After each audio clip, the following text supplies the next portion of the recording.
Would you like to design interiors without the hindrance of a ceiling, yet still experience realistic lighting, as if the ceiling were truly there to block the sunlight? If so, this brief course is tailored just for you. In this tutorial, we will prepare scene for interior design that lets you see through the ceiling of the room in the viewport, simplifying design and navigation while still blocking sunlight from entering the room through it. Begin by changing name of the default cube to Room. Next, switch to the Cycles engine if you haven't already.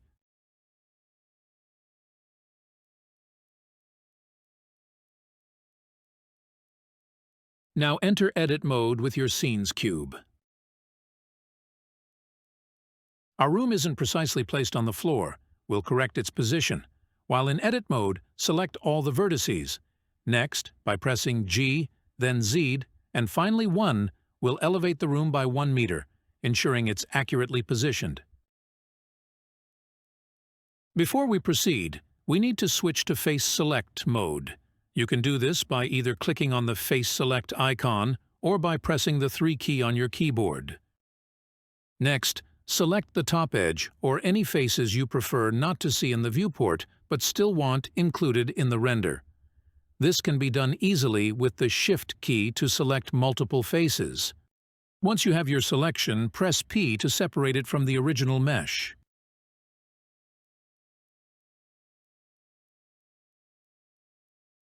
This separated part will act as our ceiling, so let's name it Ceiling Viewport for clarity.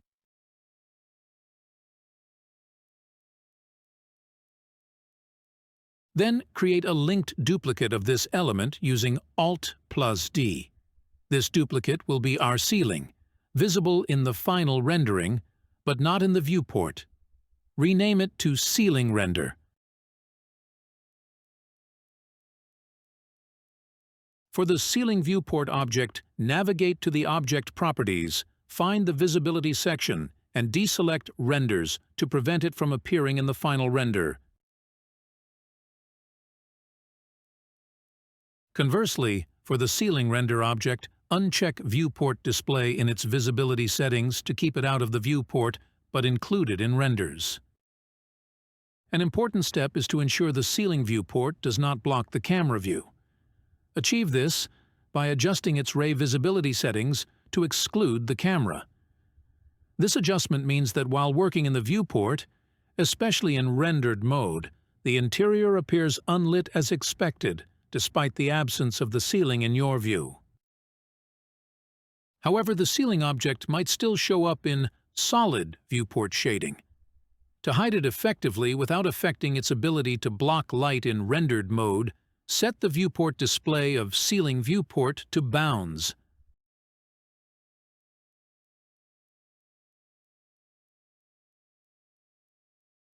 This makes the ceiling invisible in the viewport, allowing us to work unobstructed, yet it continues to block light, maintaining realism.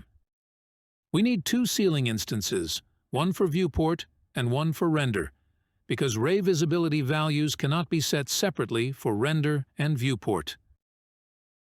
Next, add a Solidify modifier to the cube, setting the thickness to -0.15 to ensure it expands outward.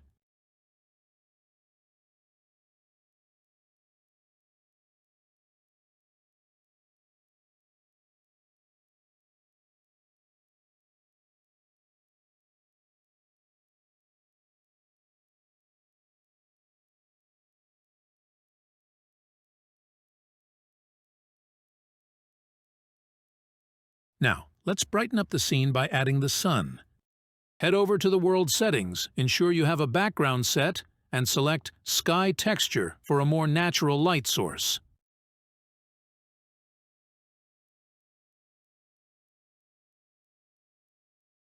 To add a window to the room, which will allow light to enter, select a wall in Edit mode using Face Select or by pressing 3. Then, place the 3D cursor on this face using Shift+S and choosing Cursor to Selected. Leave Edit mode and create a new cube, sizing it to 1 meter to represent the window. The cube will appear at the 3D cursor's current location. Next, select both the new cube and the room, then apply a Boolean modifier with Ctrl plus numpad minus to cut out a window shape, allowing light to enter the room. Remember to select the room last. The order of modifiers is crucial. Ensure that the solidify modifier is placed before the Boolean modifier in the stack. Now let's add a floor to our scene, creating a more polished look.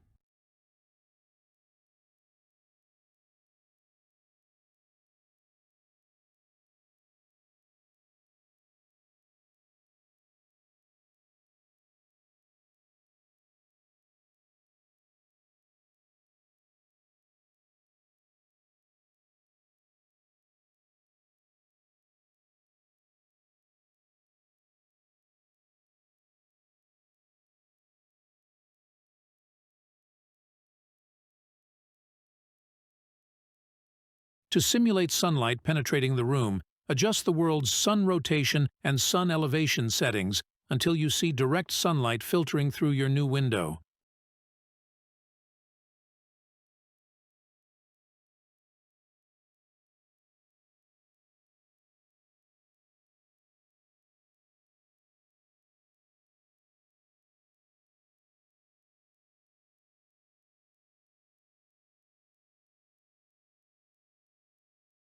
Let's quickly examine how the lighting in the room would appear if we simply disabled the ceiling for rendering, rather than disabling ray visibility camera to see inside the room.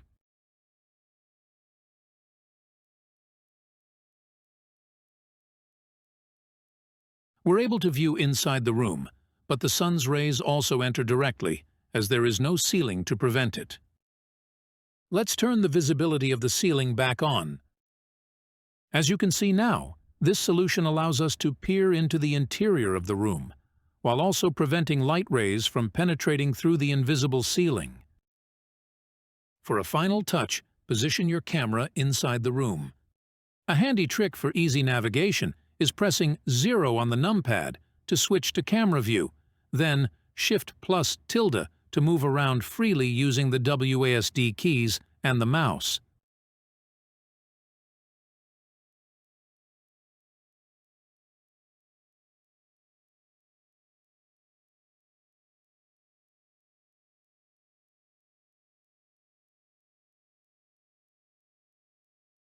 Adjust the camera's focal length to 19 to capture a wider view of the interior. Notice that the ceiling is absent, even when we are viewing from inside the room. However, rendering the scene with F12 brings the ceiling into view in the final image, just as we intended. If there's ever a need to render the scene from outside the room without showing the interior, simply adjust the ray visibility settings for ceiling render to exclude the camera. This way, the ceiling won't appear in renders, but will still prevent light from passing through, preserving the integrity of indoor lighting. That's all. Thank you for watching until the end. I hope you found this video useful. If you did, please give it a like. Goodbye.